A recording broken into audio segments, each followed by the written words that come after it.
Ela vai bom, pero é todo mais bem encontro para ganhar informação de membros do parlamento que forma parte da comissão de relações de reino.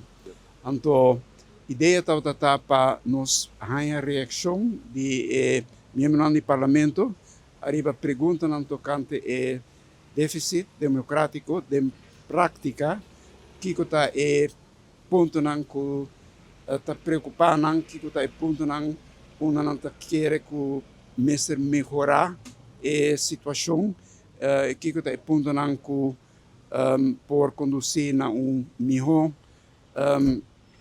relação entre país não do reino. Isso está mais bem a ideia de encontro aqui, então a informação que nós ganhamos, nós tomamos e nós também usamos para analisar o conselho que nós damos sobre o tópico aqui. A parte de nosso field work para ganhar informação, para ganhar mais material, para trazer nos análises e para a base de análises chega a conselho sobre o tópico para atacar o problema de déficit democrático e como para melhorar a situação, se é possível.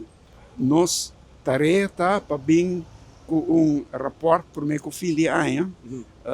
Nós pensamos na luna de outubro, se tudo vai bom, por durante mais. E nós estamos trabalhando duro, mas nesse tempo também para fazer trabalho direito e querer se nós podemos na alguma conclusão sólida primeiro fim de ano, querer que nós está ok.